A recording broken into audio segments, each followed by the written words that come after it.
नमस्कार साथियों, आप सभी का डायरेक्शन विजन के ऑनलाइन प्लेटफॉर्म में स्वागत है। हम लोग मशीन डिजाइन डिस्कस कर रहे थे और पिछली क्लास में हम लोग एफओएस पर यानी फैक्टर ऑफ सेफ्टी डिस्कस किए थे और मशीन डिजाइन का कंसीडरेशन देखे थे, प्रोसीजर देखे थे और स्टेप बहुत सारे डिस्कस किया गया था। और बड़ा ही इंपॉर्टेंट वहां पर डिस्कस किया गया था कि फैक्टर ऑफ सेफ्टी कौन कौन से ऐसे फैक्टर हैं जिसको हम लोग देख करके एफओएस का सिलेक्शन करते हैं। क्योंकि इंजीनियरिंग में एफओएस एक प्रकार का पिलर के जैसा है। पिलर का मतलब एक सिंगल बीम, सॉरी पिलर, जो जिसपे पूरी मशीन डिजाइन को ऐसे रखा जाता है। बिना एफओएस का कोई काम, किसी भी मशीन के कंपोनेंट का डिजाइन संभव नहीं होता है। तो आप यदि नहीं देख पाए हैं तो एफओएस वाला आप वहां पर क्लास जरूर देख लेंगे, क्योंकि एफओएस को सिलेक्शन करने के बाद जो एक बहुत मोस्ट इंपॉर्टेंट टॉपिक आता है मशीन डिजाइन का, जिसको एक आधारशिला बोला जाता है और इसके बिना मशीन डिजाइन पॉसिबल नहीं है किसी कंपोनेंट का डिजाइन करना। एक्चुअल में किसी मशीन पर बहुत सारे कंबाइंड लोड लगता है और उस कंबाइंड लोडिंग के कारण को डिजाइन करने के लिए मींस एक से अधिक लोड का वहां पर कॉन्सेप्ट जनरेट होता है एक्चुअल में। तो उसके लिए एफओएस यानी एफओएस के साथ आपको थियरी ऑफ फेल्योर का कंप्लीट नॉलेज होना चाहिए। और इसीलिए आज की जो क्लास हम लोग डिस्कस करने वाले हैं, that is the very most important जो कॉन्सेप्ट है वो थियरी ऑफ फेल्योर पर है। थियरी ऑफ फेल्योर एक बहुत ही मशीन डिजाइन का कॉन्सेप्चुअल है, यानी कि आप मशीन डिजाइन को पढ़ने से पहले थियरी ऑफ फेल्योर का बेहतरीन नॉलेज और एक्चुअल कॉन्सेप्ट जो उसका है, मींस आप जानेंगे किस प्रकार से इसको एप्लीकेशन अप्लाई किया जाएगा लगाने के लिए, तभी आप किसी मशीन के कंपोनेंट का सेफ डिजाइन आप कैलकुलेट कर पाएंगे, वरना नहीं कर पाएंगे। इसलिए मशीन डिजाइन का ये जो टॉपिक है सेमेस्टर एग्जामिनेशन के पॉइंट ऑफ व्यू से चाहे इंपॉर्टेंट हो या ना हो, इसका जिक्र न करते हुए, लेकिन इस पे पूरी मशीन डिजाइन आपका टीका है और इसलिए आपको इसको बेहतरीन तरीके से पढ़ना पड़ेगा और यही हम लोग स्टार्ट कर रहे हैं। और इसको समझने के लिए फर्स्ट ऑफ ऑल हम बड़ा ही बेसिक तरीके से उसको डिस्कस करेंगे जैसे, और उसको नोट्स बनाते चलेंगे। जो हम लिख रहे हैं बोर्ड पर उसको भी आप लोग लिखते चलेंगे, तो आपका एकदम अच्छे से एक प्रकार का थियरी ऑफ फेल्योर का कंप्लीट नोट्स 2-3 क्लास में हम प्रयास करेंगे कि क्लियर कर लेंगे। तो आज तो पहले बेसिक देख लेते हैं। हम लोग पढ़ रहे हैं जो मशीन डिजाइन एंड एस्टिमेशन, देखिएगा machine design and estimation.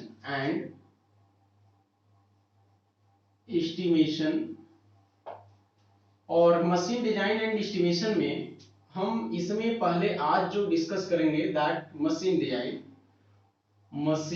Design. और इसमें हम लोग का आज का जो टॉपिक है वो है theory of failure.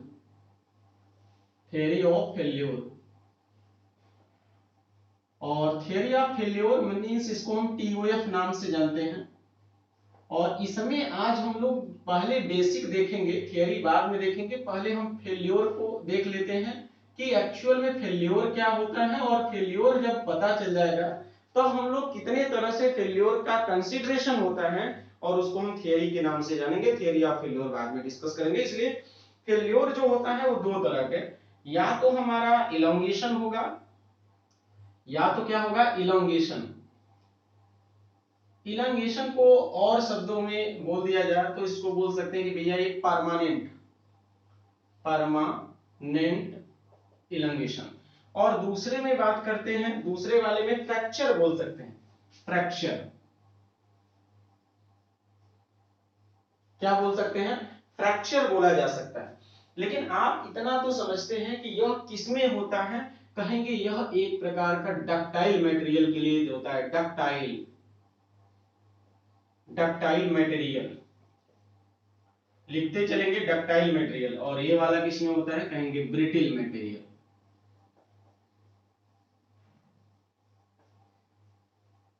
Brittle material, ठीक है ना, ये किसमें होता है, ब्रिटिल मटेरियल। तो डक्टाइल मटेरियल, ब्रिटिल मटेरियल। अब हम जानते हैं कि इसमें हम लोग का दो प्रकार के टेस्ट परफॉर्म होता है। एक टेस्ट जो होता है टेंशन टेस्ट होता है, आप सोम में लैब में किए होंगे टेंशन टेस्ट, और या तो इसका कंप्रेशन टेस्ट। नॉर्मली टार्सन अभी नहीं करते हैं तो नॉर्मली हम लोग टेंशन कंप्रेशन दोनों के टेंशन टेस्ट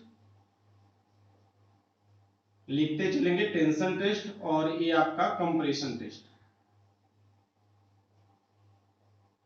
लेकिन ये सभी टेस्ट हमारा किस पे होता है, कहेंगे ये सभी टेस्ट यूटीएम पर होता है। किस पे होता है, यूटीएम। ये सभी टेस्ट यूटीएम पर होता है। यूटीएम, और इसको हम क्या बोलते हैं, यूटीएम को कहेंगे यूनिवर्सल टेस्टिंग मशीन,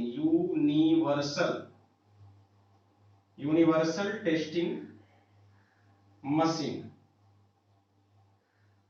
इसका नाम है, क्योंकि एक से अधिक टेस्ट इस पे किया जा सकता है, इसलिए इसको यूनिवर्सल टेस्टिंग मशीन कहते हैं। लेकिन इसमें क्या होता है, कहेंगे यह यूनिडायरेक्शनल टेस्टिंग है, यूनिडायरेक्शनल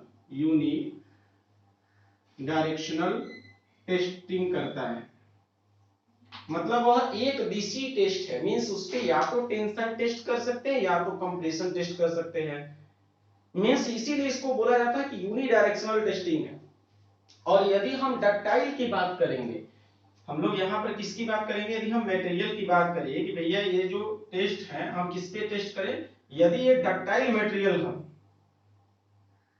या डक्टाइल मटेरियल है, और डक्टाइल मटेरियल या फिर इस पे जो हम लोग टेस्ट करने वाले हैं, ये हमारा कौन सा मटेरियल है यहाँ पर, ब्रिटल मटेरियल, ये हमारा किस पे चल रहा है, ब्रिटल मटेरियल, या तो डक्टाइल मटेरियल है या तो ब्रिटल मटेरियल है, तो इसका एक फेल्योर होता है, क्या होता है, फेल्योर, जो हम लोग चल रहे हैं। फेल्योर में हम फेल्योर कौन सा कंसीडर करते हैं, देखिए फेल्योर में इल्डिंग भी होता है और फ्रैक्चर भी होता है, दो फेल्योर होता है, इसमें दो फेल्योर होता है, कौन कौन से, इल्डिंग और इधर क्या है, फ्रैक्चर, और इसीलिए इसका दो स्ट्रेंथ होता है, इल्ड स्ट्रेंथ और यहां पर अल्टीमेट स्ट्रेंथ,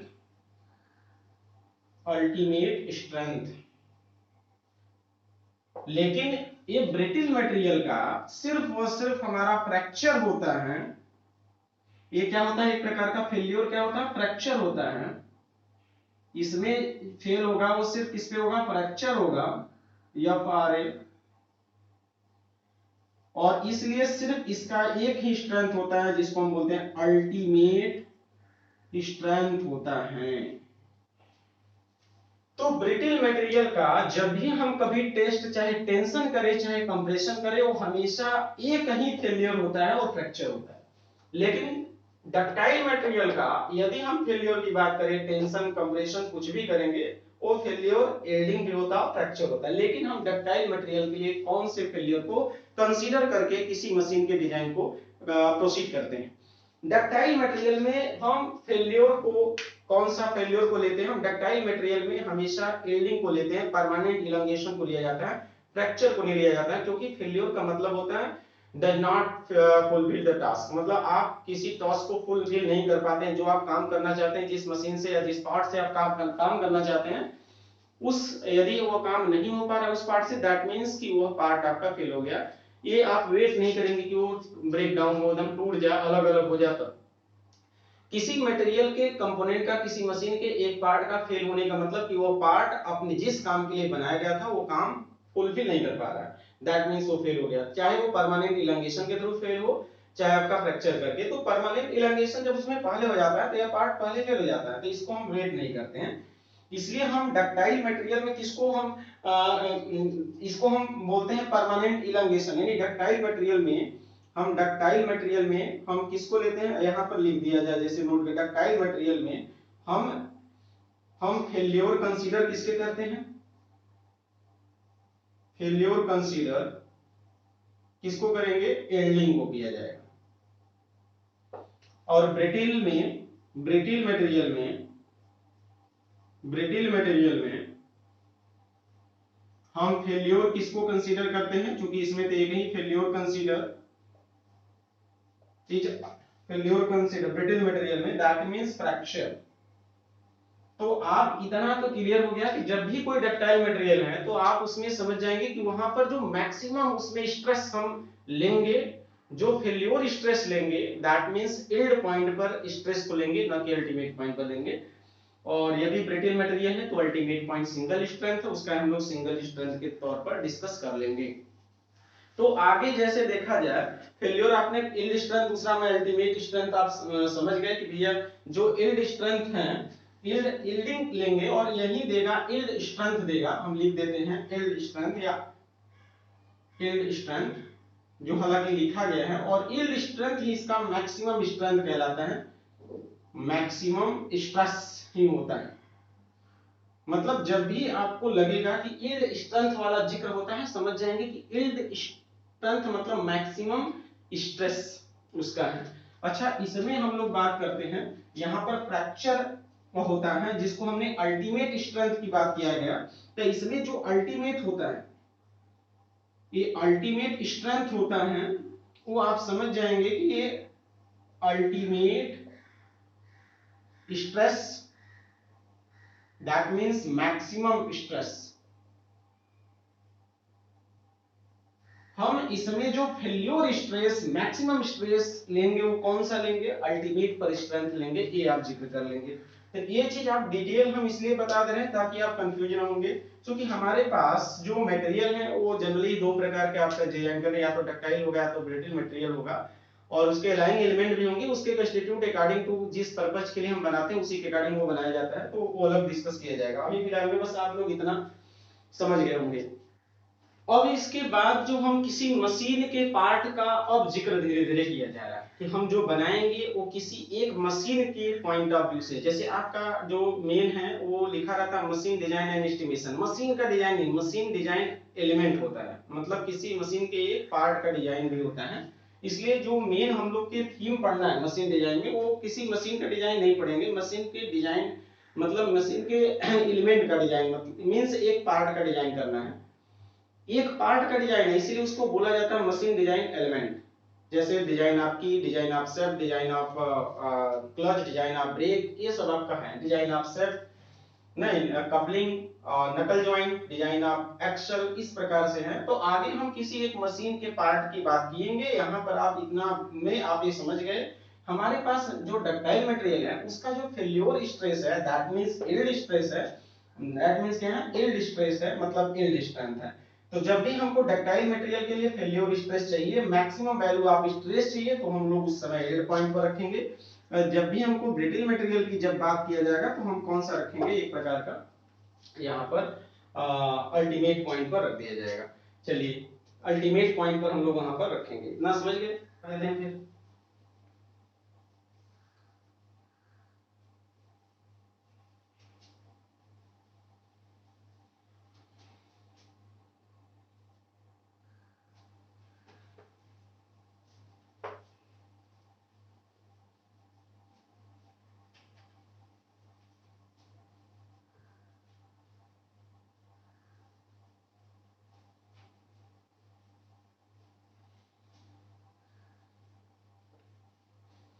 तो इसके बाद हम किसी फॉर एनी मशीन कंपोनेंट की बात करेंगे। हम लोग बात जो डिजाइन में कर रहे हैं वो किसका कर रहे हैं, मशीन कंपोनेंट का। मशीन कंपोनेंट की हम लोग जिक्र किया जा रहा है, और जब भी किसी मशीन कंपोनेंट पर कोई फोर्स अप्लाई करेंगे तो उस कारण से उस पे स्ट्रेस आता है। और इस पे हमने पिछले वाले क्लास में भी थोड़ा सा डिस्कस किए थे कि जब भी किसी भी अवयव पर हम बल लगाएंगे तो उसके अंदर से एक स्ट्रेस जनरेट होता है, और उस स्ट्रेस का मान जो होता है वो आपका लोड लगाने के साथ साथ बढ़ता है घटता है, मतलब आप बढ़ाएंगे तो स्ट्रेस का मान भी बढ़ेगा, और एक समय ऐसा आएगा कि वो मैक्सिमम स्ट्रेस की तरफ चला जाएगा और उसके बाद वो नहीं बढ़ पाता है, उसका काम फिर फेल होना। हम कोई भी सिस्टम बनाएंगे, किसी मशीन का पार्ट बनाए, चाहे किसी कोई पुल बनाए, ब्रिज बनाए, जो भी बनाए, हम चाहते हैं कि उस पे जो जिस समय उस पे कार्य किया जाए उस समय जो उत्पन्न होने वाला स्ट्रेस है, मतलब उसको इंग्लिश में इंड्यूस स्ट्रेस बोलेंगे, कि इंड्यूस स्ट्रेस का मान कभी भी नेवर भी ग्रेटर देन परमिसिबल, मतलब परमिसिबल से उसका मान ज्यादा ना हो, हमेशा कम रहे या उसके बराबर तक रहेगा, तो भी वह लिमिटिंग केस में वो स्थिर अवस्था में रहेगा। जैसे उस पे कार्य के दौरान जिस समय कार्य में लिया जा रहा है उस पे उत्पन्न होने वाला स्ट्रेस का मान और मैक्सिमम से कहीं अधिक हो गया तो आपका वो क्या हो जाएगा, फेल हो जाएगा। तो हम लोग यहाँ पर दो स्ट्रेस का जिक्र करने वाले हैं, एक आपका induce stress, induce stress, induce induced stress is less than and maximum permissible stress जो हम लोग माने हैं परमिसिबल लिख दें, परमिसिबल स्ट्रेस, मतलब इसको सिग्मा इंड्यूस, यदि इसको और जानना है कि कैसे हमारा बढ़ता है घटता है तो आप पिछले वाले क्लास में डिस्कस कर लेंगे, वहां पर पिछले वाले क्लास में डिस्कस किया गया था। और यहाँ पर बोल लेंगे परमिसिबल। हम यहाँ पर फिर से एक बार आपको डिस्कस कर दे कि परमिसिबल स्ट्रेस क्या होता है। परमिसिबल स्ट्रेस को ही allowable stress, working stress, design stress आदि के नाम पर जानते हैं। या इंजीनियर द्वारा एक माना गया वह स्ट्रेस होता है, इंजीनियर द्वारा माना गया वह स्ट्रेस होता है कि वह ये मानता है कि जिस समय इस पे वर्क किया जाए कभी भी उस पे उत्पन्न होने वाला स्ट्रेस का मान हमारे माने गए स्ट्रेस के मान से ज्यादा न हो।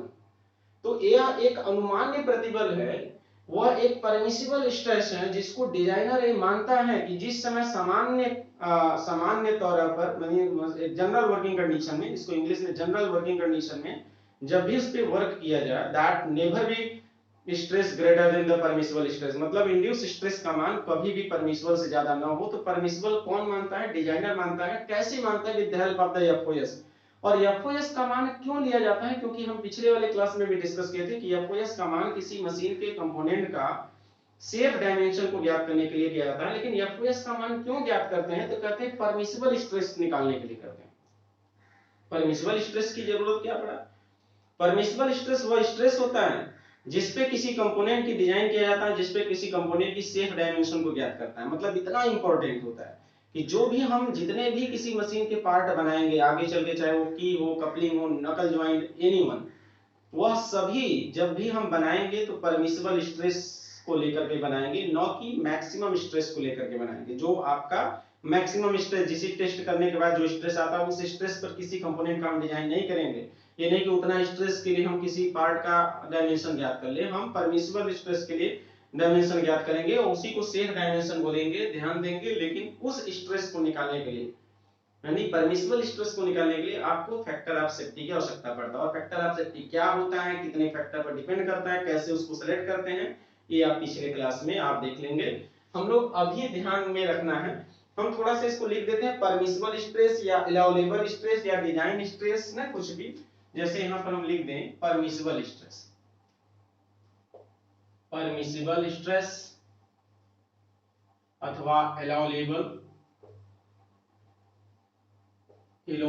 स्ट्रेस अथवा डिजाइन स्ट्रेस अथवा वर्किंग स्ट्रेस। मशीन, जिस पर किसी मशीन पार्ट की शेप डायमेंशन ज्ञात किया जाता है, ज्ञात किया जाता, that means the permissible stress, allowable stress, design stress, working stress is the stress which are used to determine the shape dimension of the mechanical component या machine component. Means the permissible stress are used to design या determine the shape dimension of the mechanical component या machine component. Means इसको हिंदी में हमने इसलिए समझा दिया ताकि आपको अच्छे से समझ जाए कि जो परमिसिबल, अलाउएबल, डिजाइन, वर्किंग सब कुछ वही है। वर्किंग वह स्ट्रेस होता है, वर्किंग स्ट्रेस यहाँ कह दे, वर्किंग स्ट्रेस वह स्ट्रेस होता है जिस पर किसी मशीन पार्ट की सेफ डायमेंशन ज्ञात करते हैं, ये आप समझ जाएंगे। देखिए इसको हम लोग अलग प्रकार से भी लिख सकते हैं। कैसे कहेंगे? अर्थात डिजाइनर किसी मशीन पार्ट का इस प्रकार डिजाइन करता है कि किसी सामान्य स्थिति में,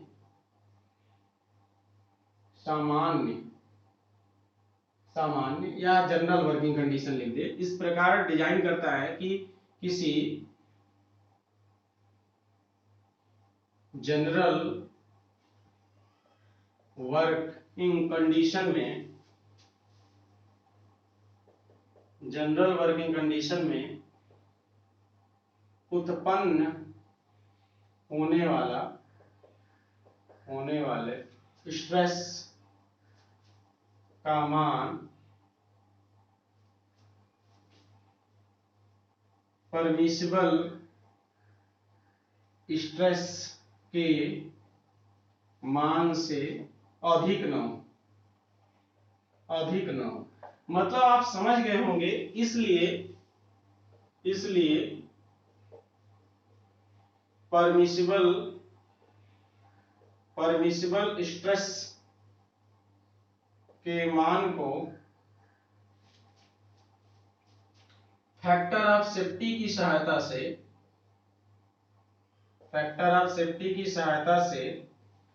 मैक्सिमम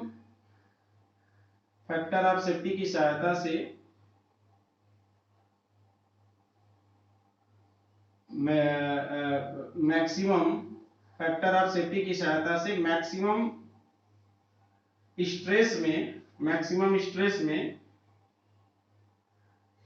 भाग देकर प्राप्त किया जाता है। यानी कि the permissible stress can be found with the help of the factor of safety. It can be determined, that is the ratio of maximum stress to the factor of safety किया जाता है। मीन्स हम कह सकते हैं क्या कि permissible stress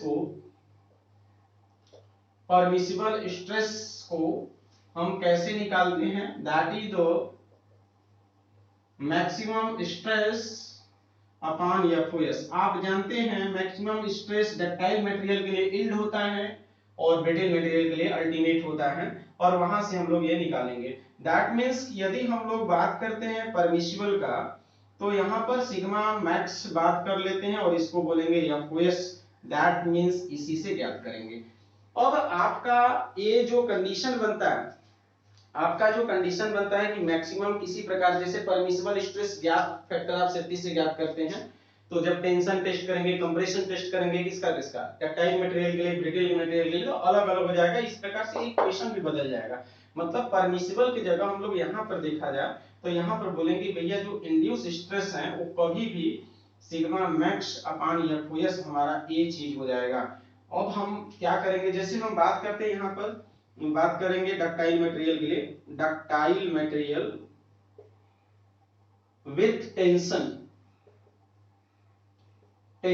test में, और इस प्रकार से हम सिग्मा इंड्यूस जब बात करेंगे तो सिग्मा इंड्यूस हम लोग मैक्सिमम हमारा हो जाएगा यील्ड स्ट्रेस टेंशन में अपॉन एफओएस, ये हमारा हो जाएगा। यदि ये कंप्रेशन में आ जाएगा विथ कंप्रेशन में, तो जो मैक्सिमम हो जाएगा वो कंप्रेशन हो जाएगा। मतलब सिग्मा यू वाईसी हमारा हो जाएगा एफओएस हो जाएगा, ये हमारा कंप्रेशन। यदि हम ब्रिटल की बात करते हैं, जैसे टेंशन या टेंसाइल, ब्रिटल टेंसाइल ऐसे लिख दे, ब्रिटल टेंसाइल स्ट्रेंथ मतलब मैक्सिमम, दैट मींस हमारा सिग्मा मैक्स किस में बदल जाएगा, सिग्मा यूटी।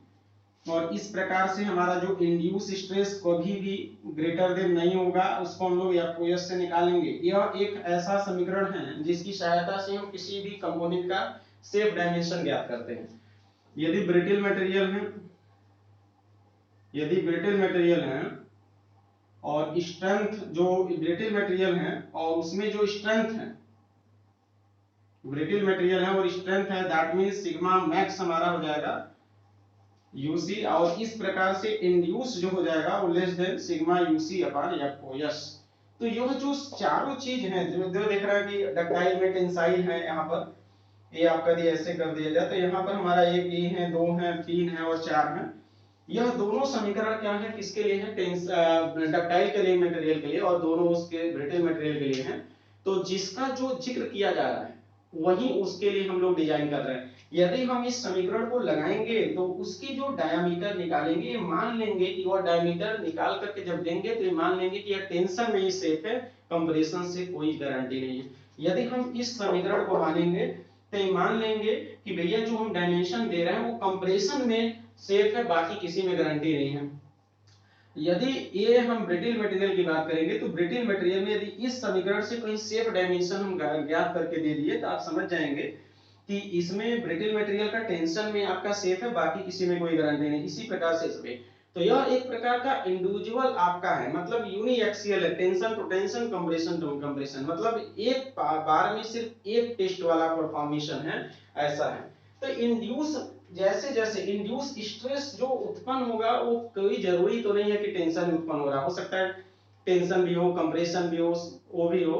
तो इस प्रकार से इंड्यूस स्ट्रेस हम लोग किस प्रकार से निकालते हैं ये भी थोड़ा सा हम लोग जिक्र कर लेते हैं। इंड्यूस स्ट्रेस मतलब जो किसी भी अवयव पर उत्पन्न होने वाला प्रतिबल, इंड्यूस स्ट्रेस। ये तो हम मान लिए भैया जब टेंसाइल टेस्ट करेंगे तो ये इंड्यूस स्ट्रेस उत्पन्न होगा, वो मान लीजिए कि YT हो रहा है, मतलब उस पे जो स्ट्रेस यील्ड पॉइंट पर आ रहा है वो कितना आ रहा है, यील्ड स्ट्रेस टेंशन में आ रहा है। लेकिन अभी कोई जरूरी नहीं है कि यील्ड स्ट्रेस टेंशन है कि यील्ड स्ट्रेस कंप्रेशन है, और इसलिए थोड़ा सा हम लोग देखते हैं कि इंड्यूस स्ट्रेस की बात करेंगे। मतलब अभी हम लोग किसकी बात किए हैं, हम लोग बात किए हैं कि भैया जो मशीन कंपोनेंट पर स्ट्रेस कौन कौन से ऐसे लग सकते हैं। अभी सिंगल हम लोग सिर्फ और सिर्फ एक डायमेंशन के लिए जो आप यूटीएम मशीन पर टेस्ट करते थे उसी का जिक्र किया जाता था। आगे सिर्फ हम इंड्यूस स्ट्रेस का जिक्र करेंगे। देखिए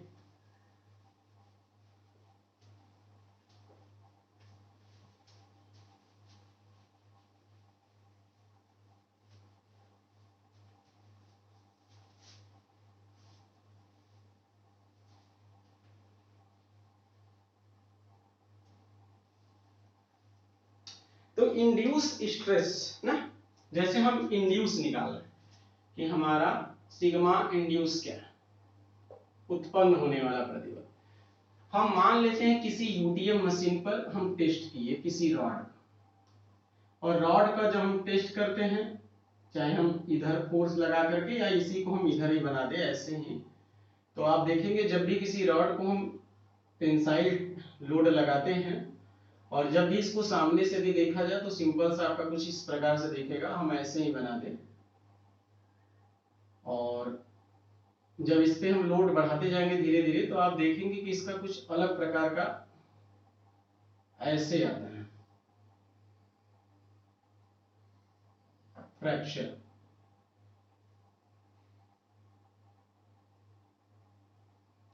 ये कुछ अलग प्रकार का, इसको कप और कोन बोलते हैं, कप कोन फ्रैक्चर बोलते हैं, टूटने वाला।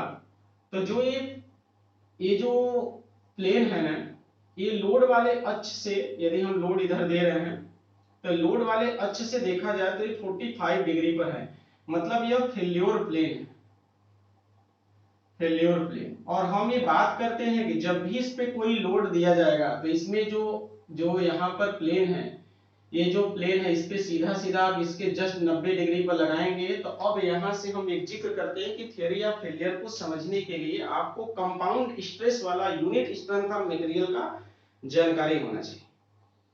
जैसे हम बात करते हैं कि जब भी किसी अवयव पर यदि फोर्स कार्य कर रहा है तो फोर्स के जो परपेंडिकुलर प्लेन होगा उस प्लेन पर नॉर्मल स्ट्रेस उत्पन्न होता है। कौन सा स्ट्रेस उत्पन्न होता है, नॉर्मल स्ट्रेस यहाँ पर उत्पन्न होता है जब किसी भी अवयव पर बल लग रहा है, उस फोर्स के जस्ट परपेंडिकुलर प्लेन पर नॉर्मल स्ट्रेस लग रहा है।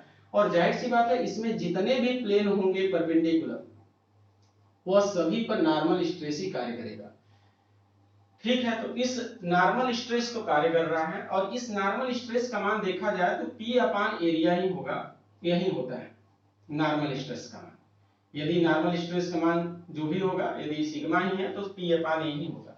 लेकिन जो ये फेल होगा, हम लोग लोड लगा के ऐसे खींच रहे हैं लेकिन फेल नहीं होता है, ये फेल किसी इंक्लाइंड प्लेन पर होता है और इस इंक्लाइंड प्लेन पर दो स्ट्रेस का मान होता है, एक नॉर्मल स्ट्रेस का मान और एक शियर टेंजेंशियल स्ट्रेस का मान होता है। और वहां के लिए आप देखेंगे जब कंपाउंड स्ट्रेस वाले यूनिट से, कंपाउंड स्ट्रेस वाले यूनिट से जब किसी अवयव के इंक्लाइंड प्लेन पर यूनी डायरेक्शनल में जब लोड लगता है, जैसे सिग्मा सिग्मा लोड लग रहा है, तो यहाँ पर जो नॉर्मल स्ट्रेस का मान और इधर जो टेंजेंशियल स्ट्रेस का मान आता है तो नॉर्मल स्ट्रेस का मान आता है जो सिग्मा cos स्क्वायर थीटा, और टेंजेंशियल का मान मतलब इसको tangential sigma by 2 sine of 2 theta आता है। यदि इसका मान 45 कर दिया जाए, थीटा बराबर 45 कर दिया जाए, तो हम दोनों में 45 45 रखेंगे, सिग्मा यन भी 45 रख करके देखेंगे तो 45 हो जाएगा, आई बटे अंडर रूट 2 स्क्वायर हो जाएगा सिग्मा बाई 2। और यदि हम टी वाले में 45 रख के देखेंगे तो सिग्मा बाई 2 साइन 45 गुना 90 1 हो जाएगा। तो आपको लगता है कि जिस समय हम थीटा का मान 45 रख रहे हैं उस समय टेंजेंशियल स्ट्रेस मैक्सिमम हो जा रहा है, मतलब जैसे ही 45 रखा जा रहा है वो मैक्सिमम हो गया भैया, वो मैक्सिमम हो गया। अब आप थीटा का मान यदि 90 रख दिया जाए, थीटा बराबर 90 रखेंगे तो ए वाला सीधा सीधा cos 90 ए आपका cos 90 ए पूरा पूरा जीरो हो जाएगा, यानी इधर तो पूरा जीरो हो जाएगा। यदि हम जीरो रखेंगे तो आपका सीधा सीधा यहाँ पर आपका ये देखिए जीरो रखेंगे तो टेंजेंशियल एकदम जीरो, यानी यहाँ पर आपका सिर्फ और सिर्फ कौन सा स्ट्रेस कार्य करेगा, शियर स्ट्रेस कार्य करेगा। जैसे इसमें यदि 90 या जीरो रखेंगे तो जीरो रखेंगे तो ए आपका सिग्मा हो जाएगा, ए आपका जीरो हो जाएगा। 45 रखेंगे ये सिग्मा बाई 2 हो जाएगा, ये सिग्मा बाई 2 हो जाएगा। इस प्रकार से हम लोग बोलेंगे ना। यदि इसको हम इसलिए डिटेल नहीं कर रहे हैं क्योंकि हम ये आपका बस रिकॉल कर रहे हैं। यदि स्ट्रेंथ ऑफ मटेरियल में पढ़ते तो एक हम एक टेबल भी वहां पर जनरेट करते और साथ में एक ग्राफ भी जनरेट करते। बस हम ये बताना चाह रहे हैं कि यह मान मैक्सिमम हो जाएगा, ये मान आपका ये मान अभी मैक्सिमम नहीं है, इसका मैक्सिमम मान आपका सिग्मा है। ये आपका मैक्सिमम मान सिग्मा होता है, सिग्मा बाई 2 नहीं होता है। लेकिन ये शियर स्ट्रेस का मैक्सिमम मान, दैट मींस ये आपका एक प्रकार का मैक्सिमम शियर स्ट्रेस बोल सकते हैं, मैक्सिमम शियर स्ट्रेस बोल सकते हैं। ये बड़ा ही कंडीशन होता है maximum shear stress, maximum shear stress, shear stress. अब यूटीएम मशीन पर जब टेस्ट करते हैं तो कप और कोन जो फ्रैक्चर होता है वो क्यों होता है, कहेंगे क्योंकि 45 डिग्री प्लेन पर शियर स्ट्रेस का मान अधिकतम हो जाता है और मटेरियल फेल हो जाता है। यानी फेल कौन से स्ट्रेस की वजह से होता है, तो कहेंगे मैक्सिमम शियर स्ट्रेस की वजह से, मैक्सिमम शियर स्ट्रेस की वजह से हमारा फेल होता है, फेल्योर होता है। कौन सा मटेरियल, डक्टाइल मटेरियल। कब, जब हम टेंशन टेस्ट करते हैं। तो इस प्रकार से आपका, अब हम ये बात करते हैं कि भैया जो इंड्यूस स्ट्रेस है, इंड्यूस स्ट्रेस है वो हम कभी नहीं चाहेंगे कि ये परमिसिबल से क्या हो, ज्यादा हो जाए। अब हमारे पास दो स्ट्रेस है, एक स्ट्रेस आपका मैक्सिमम शियर स्ट्रेस है जो फेल हो रहा है, और एक आपका मैक्सिमम नॉर्मल स्ट्रेस है जो बहुत देर बाद आता है, मतलब बहुत देर, मतलब पहले यानी 45 पर ही फेल हो गया, 45 पर ही फेल हो गया मींस पहले ही फेल हो गया, उसका मैक्सिमम मान पहुंचने से पहले ही फेल हो गया मींस इसका मैक्सिमम मान यानी थीटा बराबर 45 पर सिग्मा बाई 2 इसका आधे मान से मैक्सिमम हो गया। यानी कि यदि कोई भी अवयव नॉर्मल में 30 मेगापास्कल सहन करता है तो शेयर में 15 पर ही फेल हो जाएगा।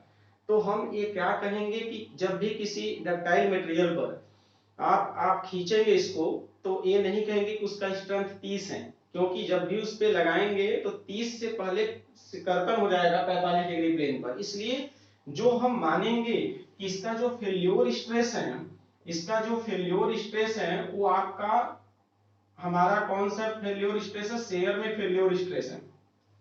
और इस प्रकार से हम परमिसिबल को देखेंगे कि परमिसिबल स्ट्रेस हम इससे निकालेंगे, न कि सिग्मा वाई से निकालेंगे। मतलब यहाँ पर जो इसकी मैक्सिमम वैल्यू है, इसका जो मैक्सिमम वैल्यू है, दैट मींस सिग्मा एन का जो मैक्सिमम वैल्यू है वो आपका सिग्मा है। यदि हमको इसको हम एंड पॉइंट पर देखा जाए तो सिग्मा वाई यदि हम मान लीजिए टेस्ट टेंशन में है तो यह सिग्मा वाई हो जाएगा। लेकिन हम इस केस में देखेंगे कि ये हमारा जो टाउ है इसको हम टाउ मैक्स बोल दें यहाँ पर। यदि टाउ मैक्स है और ये टाउ मैक्स जो है वो किसके बराबर है, सिग्मा बाई 2। यदि ये y है तो ये सिग्मा y बाई 2 हो जाएगा। तो कुल मिलाकर के जो सिग्मा मैक्स है वो, अरे सॉरी टाउ मैक्स है, मतलब मैक्सिमम शियर स्ट्रेस है वो मैक्सिमम नॉर्मल स्ट्रेस का आधा ही है। और इसलिए हम परमिसिबल जब निकालेंगे तो सिग्मा इंड्यूस का मान कभी भी, परमिसिबल का मतलब ये जो हम लोग वैल्यू है, इससे हम अधिक नहीं रख सकते। तो आप फैक्टर ऑफ सेफ्टी से निकाल लीजिए। फैक्टर ऑफ सेफ्टी निकालेंगे तो यहाँ के लिए परमिसिबल की वैल्यू क्या होगा, परमिसिबल की वैल्यू होगा टाउ मैक्स की value upon factor of safety. अब इस टाउ मैक्स की वैल्यू जितना वो रखेंगे सिग्मा वाई टी, जो भी टेंशन है तो वाई टी कर लेंगे upon 2 times F O S, और यहाँ पर जो वैल्यू आएगा वो sigma Y T upon 2 times into F O S हो जाएगा। तो हम लोग ये चीज, हम ये जो समीकरण है, ये समीकरण हम लगा करके किसी कंपोनेंट का डिजाइन करेंगे या किसी कंपोनेंट का बेसिक जो शेप डायमेंशन है उसको ज्ञात करेंगे। हम यहाँ पर इसलिए बताए कि जब भी यूटीएम मशीन पर टेस्ट करेंगे, वो टेस्ट करने के बाद जो फेल होता है वो मैक्सिमम नॉर्मल स्ट्रेस की वजह से नहीं फेल होता कि आप खींच रहे हैं तो वहीं आपका सिग्मा की वजह से फेल हो गया, वह शियर स्ट्रेस के कारण फेल होता है, क्योंकि मैक्सिमम शियर स्ट्रेस का मान जो हो जाता है वो नॉर्मल का आधा ही हो जाता है। और ये समझ जाएंगे कि उस मटेरियल के यदि नॉर्मल में 30 मेगापास्कल का स्ट्रेंथ है तो शेयर में 15 हो जाएगा, तो हम उसको 30 नहीं मानेंगे, 15 ही फेलियर मानेंगे, और इसलिए शेप डायमेंशन 15 पर डिटरमाइन करेंगे, न कि इस पे। अब मान लेते हैं कि हमारा मटेरियल जो है वो आपका कैसा मटेरियल हो, मान लेंगे ब्रिटिल मटेरियल। जैसे हम मान लेंगे कि मटेरियल हमारा ब्रिटिल हो, अभी ये तो डक्टाइल की बात किया जा रहा है, अब हम मटेरियल आपका ब्रिटिल हो और उस पे टेंशन किया, टेंशन टेस्ट वाली मैटर आता है। जैसे ये ब्रिटिल मटेरियल है और ब्रिटिल मटेरियल को हम लोग खींच रहे हैं, जैसे किसी चाक है, चाक को आप खींचेंगे, कभी खींच के देखे होंगे चाक आधे आधे करके टूट जाता है, मतलब ये यदि चाक ब्रेक होगा तो सिंपल सा कुछ इस प्रकार से एकदम ब्रेक हो जाएगा, ये इधर हो जाएगा और ये इधर हो जाएगा, मतलब ये ब्रेक हो जाएंगे। ये डायरेक्टली इसमें किसी प्रकार का जो फेल्योर प्लेन है, ये फेल्योर प्लेन होता है, फेल्योर प्लेन होता है, और ये जो लोड हम लोग यहाँ पर लगा रहे हैं इस लोड के जस्ट जो होता है 90 डिग्री वाला प्लेन। लेकिन आप जानते हैं कि जब भी इस पे P फोर्स लगा रहेंगे, फोर्स के जस्ट परपेंडिकुलर डायरेक्शन में इस पे आपका नॉर्मल स्ट्रेस ही आता है, नॉर्मल स्ट्रेस। और इस प्रकार से हमारे ब्रिटिल मटेरियल में जो फेल्योर स्ट्रेस होता है, जब उसका टेंशन टेस्ट करेंगे फेल्योर स्ट्रेस होता है, फेल्योर स्ट्रेस, और इस केस में फेल्योर स्ट्रेस ही हमारा नॉर्मल टेंशन टेंसाइल स्ट्रेस होता है, डायरेक्ट टेंसाइल स्ट्रेस ही होता है, मतलब इसको फेल्योर स्ट्रेस में हम लोग बोल सकते हैं कि डायरेक्ट टेंसाइल स्ट्रेस होता है। और ये जो कहां पर फेल होता है, क्योंकि इलांगेशन होता नहीं, इसलिए ultimate tensile, ultimate tensile stress. और अल्टीमेट टेंसाइल स्ट्रेस को हम लोग यदि इसको हम सिग्मा यूटी बोल दिया जाए, तो इस प्रकार से जो इंड्यूस स्ट्रेस का मान कभी भी जो हमारा परमिसिबल से नहीं होना चाहिए, कम अधिक नहीं होना चाहिए, हम इस परमिसिबल को कैसे ज्ञात करेंगे, इससे, और इसको हम परमिसिबल बराबर होता है maximum sigma maximum upon F O S, और इस ये जो सिग्मा मैक्स हम इसमें मानेंगे और किसके लिए मानेंगे, इसके लिए, और इस प्रकार से sigma UT upon F O S, और इस प्रकार सिग्मा इंड्यूस जो होगा वो सीधा सीधा sigma UT upon F O S हो जाएगा, और इस प्रकार से हम डिजाइन करते हैं। तो ये क्यों यूटी लिया गया, क्योंकि यह फेल्योर हो रहा है, फेल हो रहा है, किसके कारण, डायरेक्ट टेंसाइल के कारण फेल हो रहा है। तो आप देखेंगे कि कौन सा इसमें फेल्योर है। सपोज इसका जब टार्सन करेंगे, जब हम किसी भी ब्रिटिल मटेरियल का टार्सन करने लगे, ऐसे हम ट्विस्ट करेंगे, तो वह डायरेक्ट टेंसाइल स्ट्रेस के कारण फेल नहीं होता है, वहां पर शेयर के कारण होता है। 45 डिग्री वाला फेल्योर प्लेन भी हो जाता है, किसी चाक को आप ऐट के तोड़ेंगे तो देखेंगे वो सीधा सीधा नहीं टूटेगा, उसका प्लेन कुछ इंक्लाइन हो जाएगा, जैसे ये वाला होता था। तो सिंपल सा यदि हम उसका ब्रिटिल भी देखेंगे तो ब्रिटिल वाला भी 45 डिग्री पर ब्रेक कर जाता है, यदि इसको देखेंगे तो अलग प्रकार से। हमारा मेन यहाँ पर समझाने का मेन मोटो था कि जब टेंसाइल टेस्ट करेंगे तो लगता है कि नॉर्मल स्ट्रेस के कारण फेल हो रहा होगा, लेकिन एक्चुअल में मैक्सिमम शियर स्ट्रेस के कारण होता है, फेल होता है।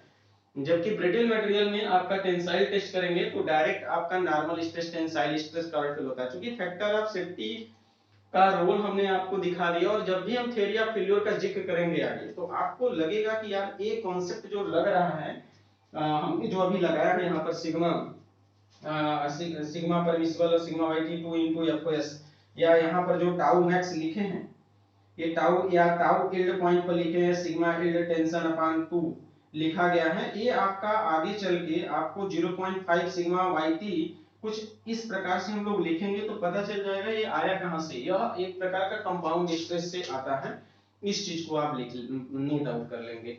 अब जो मेन हम लोग पढ़ने वाले हैं दैट मीन्स कि जिसका जिक्र हम थ्योरी ऑफ फेल्योर के अंतर्गत किया जाता है, वो सिंपल सा हम किसी एक्चुअल पार्ट पर डिस्कस करेंगे। एक्चुअल पार्ट का मतलब क्या होता है? एक्चुअल पार्ट का मतलब होता है एक ऐसा पार्ट जिसपे बहुत सारे लोड कार्य करते हैं एक साथ। जैसे जैसे हमारा क्रैंक है, कनेक्टिंग रॉड है, शेफ्ट है, क्रैंक है, ये सभी पर एक से अधिक लोड कार्य करता है एक साथ, और इसलिए इसको हम कंबाइंड लोडिंग बोलते हैं। और जब भी किसी प्रकार का कंबाइंड लोड का जिक्र होता है तो उस केस में हमारे पास थ्योरी ऑफ फेल्योर का ऑप्शन होता है, और उसी प्रकार से हम लोग उसका नीड देखेंगे। इसको मिटाते हैं।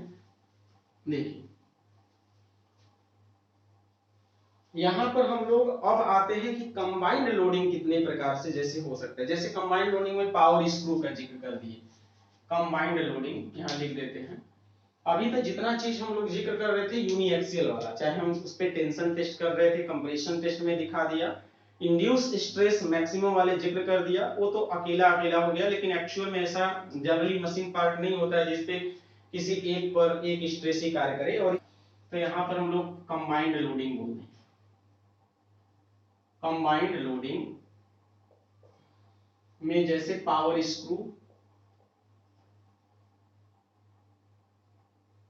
पावर स्क्रू में क्या होता है? टार्सन मोमेंट,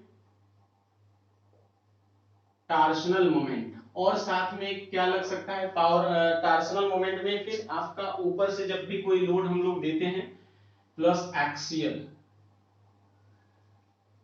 और इस प्रकार से टार्सनल मोमेंट में जो हम लोग जिक्र करेंगे टी, यदि स्ट्रेस बेसिस पर टी अपान आई पी बराबर टाउ अपान आर, और यहाँ वाला जो स्ट्रेस है इसी कारण से हम लोग इस पे शियर स्ट्रेस के जिक्र करेंगे। और ये जो डायरेक्ट एक्सियल लोड है दैट मींस हम यहाँ पर सिग्मा बराबर पी अपान ए की बात करेंगे, यानी डायरेक्ट स्ट्रेस, ये डायरेक्ट स्ट्रेस हो जाएगा। यदि हम ओवरहैंगिंग क्रैंक की बात करेंगे, क्रैंक एक प्रकार का जब उसको दबाएंगे तो उसमें बेंडिंग मोमेंट भी होगा।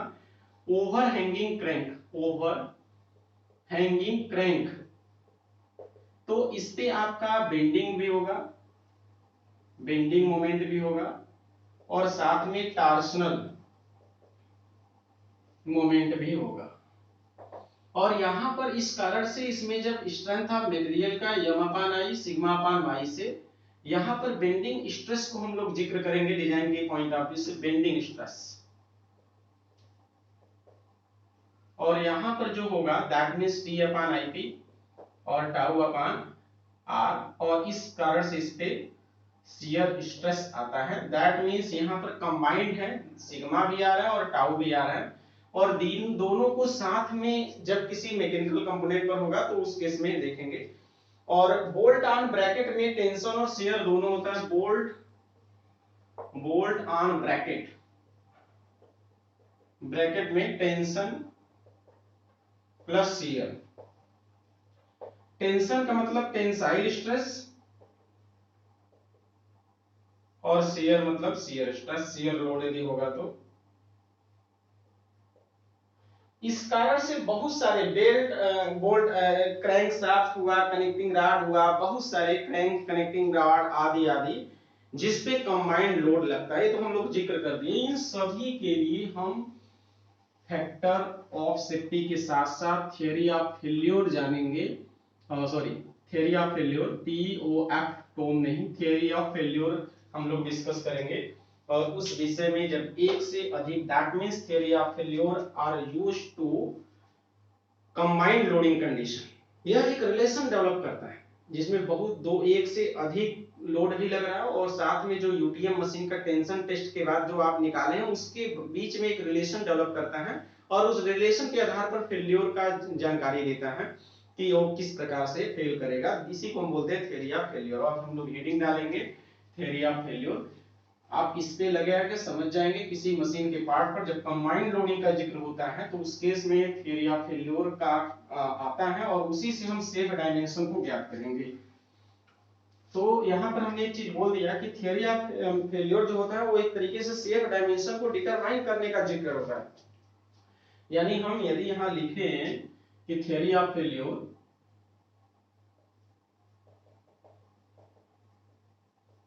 मतलब थ्योरी ऑफ फेल्योर में हम यहाँ पर डिस्कस किया जाए सिंपल सा कि इसका नीड क्या है। नीड मतलब ऑब्जेक्टिव। हमने बताया कि थ्योरी ऑफ फेल्योर का नीड बेसिक क्या है, determine the safe dimension of machine element या for design a machine element.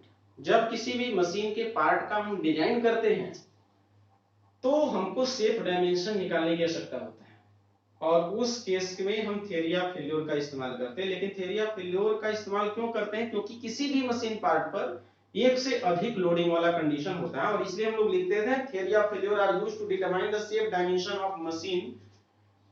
Theory of failure, theory of failure are used to determine safe dimension. Theory of failure are used to determine the safe dimension of machine element या dimension for design of safe dimension for design of machine component, machine for design of machine component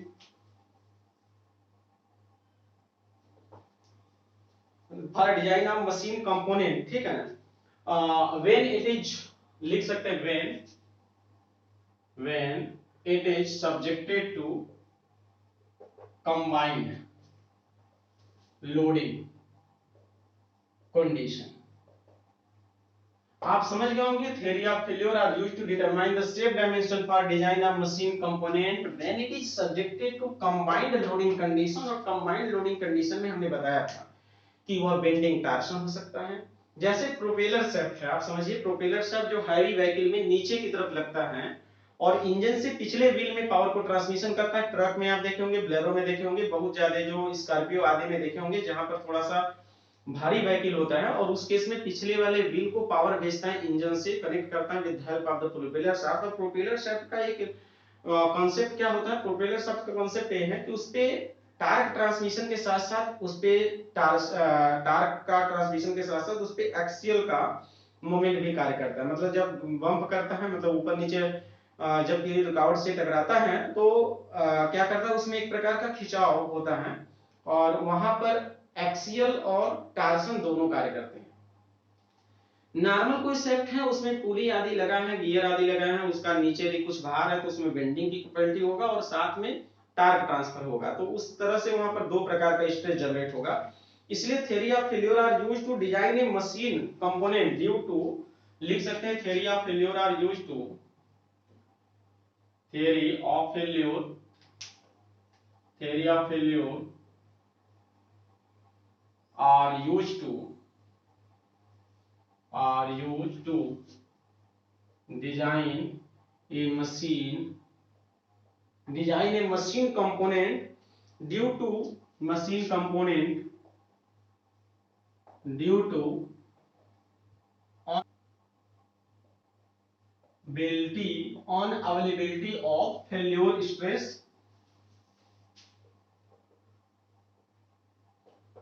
ठीक है ना, under similar loading condition. अच्छा, एक हम relationship develop वाला matter आया था कि भैया रिलेशनशिप डेवलप करता है कैसा, कि theory of failure are used to establish a relation. लिख लीजिएगा theory of failure, theory of failure are used to, theory of failure are used to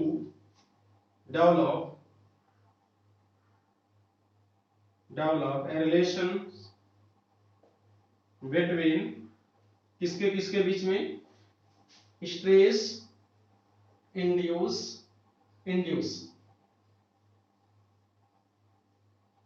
induce under combined load condition, combined loading condition and property obtained by universal testing property obtain by universal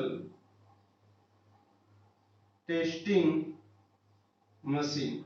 जो भी हम universal testing machine के द्वारा test करते हैं that means वहां पर use करेंगे। तो नीड आप समझ गए होंगे, कुल मिलाकर के ये है कि जब किसी मशीन के पार्ट पर एक से अधिक कंबाइंड लोड वाला कंडीशन जनरेट होता है, जहां पर हमको सिमिलर लोडिंग की कंडीशन में भी फेल्योर हमको पता नहीं चलता है, वहां के केस में हम थ्योरी ऑफ फेल्योर यूज करते हैं।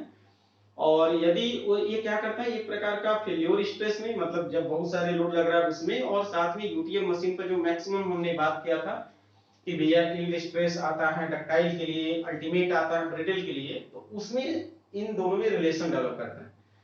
और इसके लिए हम लोग को पूरी पूरी जानकारी कंपाउंड स्ट्रेस वाला होता है, for uniaxial loading, for biaxial loading, for biaxial with complimentary shear के केस में आपका प्रिंसिपल स्ट्रेस का जिक्र जिस पे आता है वो आपको स्ट्रेंथ ऑफ मटेरियल से ही आता है। और इसलिए कंपाउंड स्ट्रेस वाला जिक्र आप तुरंत उसको आप अच्छे से क्लियर भी करेंगे, कंपाउंड स्ट्रेस क्या होता है, उसमें कितने में। तो थ्योरी ऑफ फेल्योर का बेसिक नीड आपको मालूम चल गया कि थ्योरी ऑफ फेल्योर का बेसिक नीड क्या होता है। अब हम लोग देखते हैं कि थ्योरी ऑफ फेल्योर कितने प्रकार के होते हैं। तो जो बेसिक थ्योरी ऑफ फेल्योर होते हैं वो लगभग 5 प्रकार के थ्योरी ऑफ फेल्योर होते हैं, और इसी के अकॉर्डिंग किसी मटेरियल का फेल्योर होता है, और हमको ये पता होना चाहिए कि हम कौन से इसमें थ्योरी ऑफ फेल्योर का यूज करेंगे। तो बेसिक जो है वो 5 प्रकार के थ्योरी ऑफ फेल्योर होते हैं। तो टाइप ऑफ फेल्योर में हम 5 प्रकार के, जैसे रैंकाइन होता है, रैंकाइन थ्योरी वो आपका ब्रिटल मटेरियल के लिए यूज करेंगे। इसको मैक्सिमम प्रिंसिपल स्ट्रेस थ्योरी बोलते हैं। इन्होंने Rankine first of all Rankine ने डेवलप किया था, उसमें कुछ ड्रॉबैक आया, और इस केसेस में आगे फिर मैक्सिमम शियर स्ट्रेस थ्योरी आया, और मैक्सिमम शियर गेस्ट एंड ट्रेस्का ने इसको डेवलप किए थे। इसी के आगे फिर इसी तरह से मैक्सिमम प्रिंसिपल स्ट्रेन आया। तो ये 5 प्रकार के टोटल थ्योरी ऑफ फेल्योर होता है, और सबसे जो बेहतरीन थ्योरी ऑफ फेल्योर जिसको माना जाता है वो मैक्सिमम डिस्टॉर्शन एनर्जी, जिसको one Mrs theory of failure बोला जाता है। हमको लगता है कि थ्योरी ऑफ फेल्योर के कितने प्रकार हैं ये हम लोग आगे वाले क्लास में डिस्कस करेंगे। थ्योरी ऑफ फेल्योर का कितने प्रकार के होते हैं, और जो पहला प्रिंसिपल जो होता है मैक्सिमम प्रिंसिपल या maximum principal stress theory of failure, जिसको रैंकाइन बोलते हैं, वो किस मटेरियल के लिए यूज होता है, और उसका रीजन ऑफ सेफ्टी कितना होता है, और कैसे हम लोग उससे सेफ डायमेंशन को डिटरमाइन कर लेंगे। तो इसके आगे अभी तो हम लोग बस थ्योरी ऑफ फेल्योर का बेसिक नीड तक पहुंचे हैं, फेल्योर समझे हैं किस प्रकार से। तो हमको अभी तक बस इतना जिक्र है कि भैया फेल्योर स्ट्रेस क्या होता है, ये आप लोग को मालूम चल जाएगा होगा, और इंड्यूस स्ट्रेस और फेल्योर स्ट्रेस में फैक्टर ऑफ सेफ्टी से किस प्रकार से हम लोग रिलेशन रखते हैं वो आपका मालूम चल गया। Basic need theory of failure का क्या पड़ता है ये भी आपको पता चल गया कि एक्चुअल में जितने मैकेनिकल कंपोनेंट हैं उन सभी पर कंबाइंड लोडिंग लगता है, और कंबाइंड लोडिंग लगने के लिए थ्योरी ऑफ फेल्योर का जानकारी होना आवश्यक है। तो आगे जो पहला, दूसरा, तीसरा, चौथा, इसी प्रकार से स्टेप बाय स्टेप हम लोग नेक्स्ट कंटिन्यू क्लास में डिस्कस किया जाएगा। आज के लिए बस इतना ही, लेकिन इसके पहले आपको बेसिक किसी प्रकार का कोई भी डाउट लग रहा हो या जो भी हो कमेंट करके जरूर बताएंगे। हमारे चैनल को सब्सक्राइब करेंगे, लाइक कर लेंगे, और यदि किसी प्रकार से कुछ भी क्वेश्चन मन में डाउट आता है तो कमेंट करके जरूर बताएंगे। आज के लिए बस इतना ही, आप सभी का बहुत बहुत धन्यवाद।